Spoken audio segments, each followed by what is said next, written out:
하나님 나라 복음을 살아가는 매일의 동행. 오늘 말씀은 예레미야 7장 1절부터 15절의 말씀입니다. 여호와께로부터 예레미야에게 말씀이 임하니라. 이르시되 너는 여호와의 집 문에 서서 이 말을 선포하여 이르기를 여호와께 예배하러 이 문으로 들어가는 유다 사람들아, 여호와의 말씀을 들으라. 만군의 여호와 이스라엘의 하나님께서 이와 같이 말씀하시되 너희 길과 행위를 바르게 하라. 그리하면 내가 너희로 이곳에 살게 하리라. 너희는 이것이 여호와의 성전이라, 여호와의 성전이라, 여호와의 성전이라 하는 거짓말을 믿지 말라.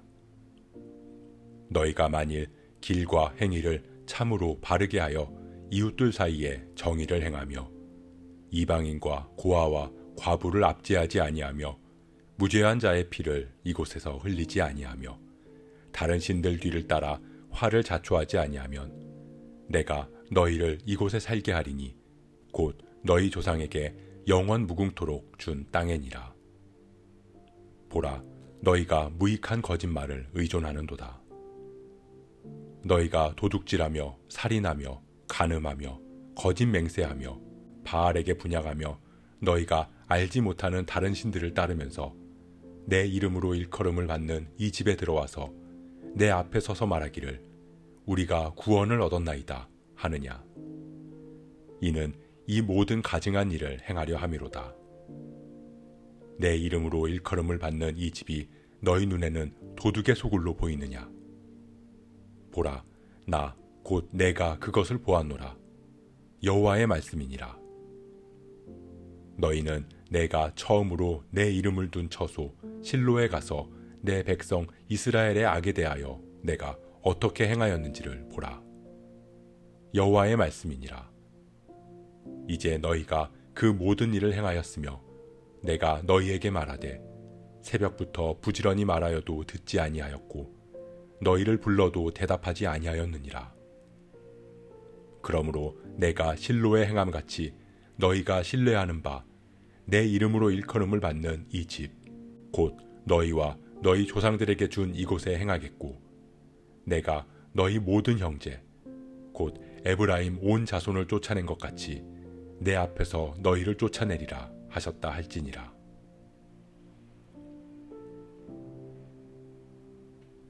예레미야는 예배하러 성전에 들어가는 유다 사람들에게 하나님의 말씀을 전합니다. 예배하러 이 문으로 들어가는 유다 사람들아, 여호와의 말씀을 들으라.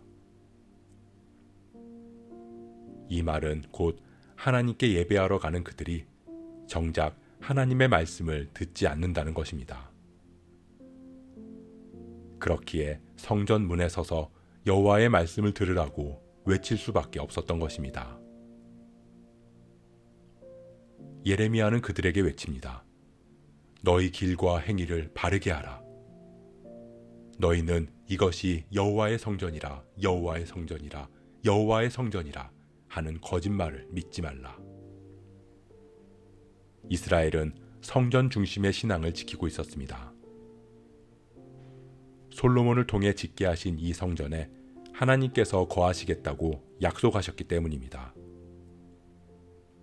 그렇기에 그들은 성전에서 예배하기만 하면, 성전에서 제물을 드리며 제사를 올려드리기만 하면 하나님은 우리를 결코 떠나지 않으실 것이라고 굳게 믿었습니다.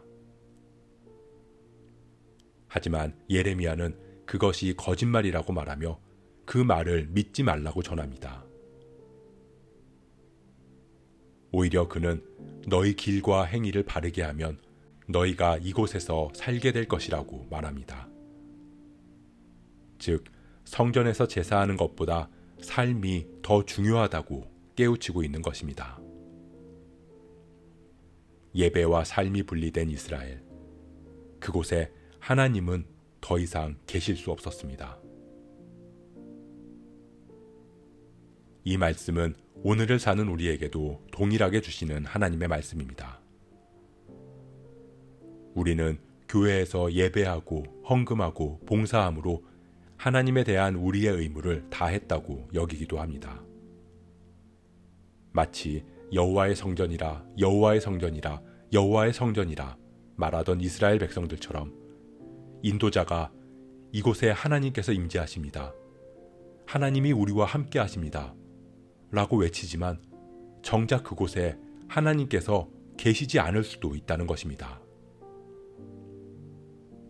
예레미야는 예배와 삶이 분리된 그들을 향해 너희가 도둑질하며 살인하며 간음하며 거짓 맹세하고 우상을 섬기고 있다고 말합니다. 하지만 이스라엘은 그렇게 생각하지 않았습니다.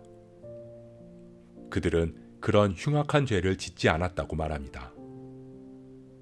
그저 자기 자신을 위해 살았을 뿐이고 그런 작은 죄들은 성전에서 제사를 드림으로써 다 씻음받을 것이라고 믿었습니다.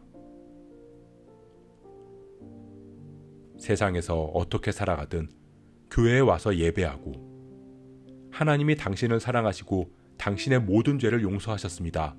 라는 말을 들음으로 내 모든 죄를 씻음받았다고 여기는 것처럼 말입니다. 그렇게 죄책감을 벗고 다시 세상에서는 이전과 동일한 삶을 살아갑니다. 그들은 그것이 도둑질이고 살인이고 간음이며 거짓 맹세인 것을 알지 못했습니다. 사랑하는 성도 여러분, 우리는 끊임없이 우리 마음을 하나님 앞에 비춰보아야 합니다. 어제의 내가 하나님 앞에 바로 섰다고 오늘의 내가 동일하지 않기 때문입니다. 우리는 매일매일 우리 신앙의 동기를 말씀에 비춰 점검해야 합니다. 그렇게 하나님 앞에 바로 서기 위해 몸부림칠 때 우리의 예배는 참된 예배가 되고 우리의 믿음은 바른 믿음이 되고 우리 안에 하나님의 임재가 회복될 것입니다. 그렇게 우리가 우리의 길과 행위를 바르게 하기를 소원합니다. 우리의 예배와 삶이 하나가 되어 주님 가신 길 걷고 주님 원하시는 뜻대로 살아가는 그렇게 하나님과 동행하며 살아가는 저와 여러분 되시길 주님의 이름으로 축복합니다. 오늘 말씀 묵상하면서 기도함으로 마음에 새기겠습니다. 맹목적인 성전 중심의 신앙을 가졌던 이스라엘의 모습을 통해서 우리의 모습을 비춰봅니다. 우리가 교회에서 예배하는 우리의 행위가 삶과 분리된 껍데기만 남은 모습은 아닌지 돌아봅니다. 그렇게 나는 교회 다닌다고, 나는 구원받았다고 말하면서 정작 주님 따르는 길과 하나님의 뜻대로 살아가고 있지 못하다면 우리는 여호와의 성전이라고 외친 이스라엘처럼 스스로의 거짓말에 속고 있는 것인지 모릅니다. 우리가 먼저 우리의 마음을 비춰보게 하옵소서. 주님의 말씀 앞에 나의 믿음의 동기를 점검하게 하시고 하나님의 뜻을 깨닫고 그 뜻대로 살아가는 우리가 되게 하옵소서. 이 모든 말씀 내 발의 등이요 내 길에 비치신 예수 그리스도의 이름으로 기도합니다.